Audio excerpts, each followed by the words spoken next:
जम्मू कश्मीर में पिछले कुछ दिनों से सुरक्षा बल और आतंकियों के बीच कई मुठभेड़ हो चुकी हैं। इन मुठभेड़ों में अब तक 11 आतंकी मारे गए हैं। कल बेमिना इलाके में हुए 2 अलग अलग मुठभेड़ में 2 और आतंकियों को मार गिराया गया। इनमें से एक आतंकी का ताल्लुक लश्कर-ए-तैयबा से था और इसने पुलिस अधिकारी अरशद अशरफ मीर की हत्या की थी। इसके अलावा कल मारे गए दूसरे आतंकी ने पीडीडी के कर्मचारी की हत्या की थी। इन दोनों मुठभेड़ों की जानकारी जम्मू कश्मीर के पुलिस महानिरीक्षक विजय कुमार ने दी। उत्तर प्रदेश के झांसी में विसर्जन के लिए जा रहे भक्तों के साथ एक बड़ा हादसा हुआ है।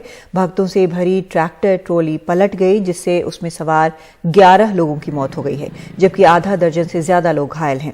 मुख्यमंत्री ने घटना पर दुख जताया है और घायलों को सही इलाज मुहैया कराने के निर्देश दिए हैं।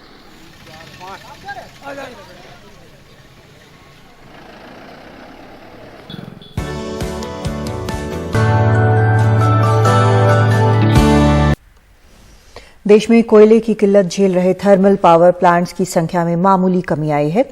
वैसे देश के 135 थर्मल पावर प्लांट्स में से 112 यानी 82.96% में कोयले का स्टॉक क्रिटिकल या सुपर क्रिटिकल स्तर पर बना हुआ है।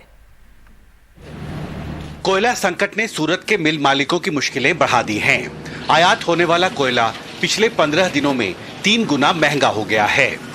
कोयला संकट की वजह से कलर केमिकल्स 3 गुने तक महंगे हुए, जिससे उत्पादन लागत और बढ़ गई है। हम लोगों को लिग्नाइट जो कोल जीएमडीसी जो गुजरात सरकार की जो हस्तक कंपनियां थी, उनसे हम लोग लिया करते थे और कंटिन्यू हम लोग इन्हीं से कोयला लेते थे।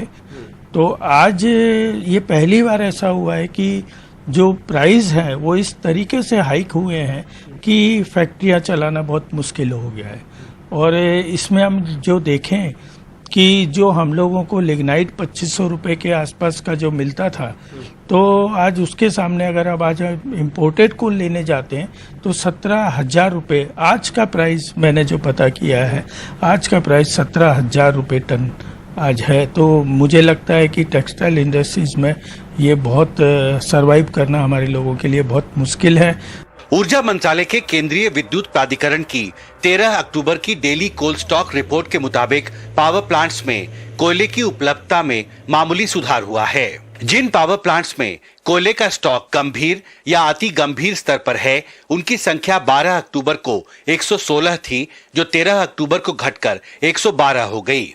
खदानों से 1500 किलोमीटर दूर बिजली कारखानों में जहां 4 दिन से कम कोयले का भंडार है, उनकी संख्या 10 अक्टूबर को 70 से घटकर 13 अक्टूबर को 64 हो गई। वैसे देश के 135 थर्मल पावर प्लांट्स में से 82.96% में कोयले का भंडार गंभीर या अति गंभीर स्तर पर बना हुआ है।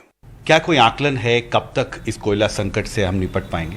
इसका कोई मैजिक सॉल्यूशन तो नहीं है, कोई जादू की पुड़िया नहीं है अवेलेबल, क्योंकि ये जो सिचुएशन डिटीरियोरेट हुई है वो एक दिन में या एक हफ्ते में या 2 हफ्ते में तो हुई नहीं है।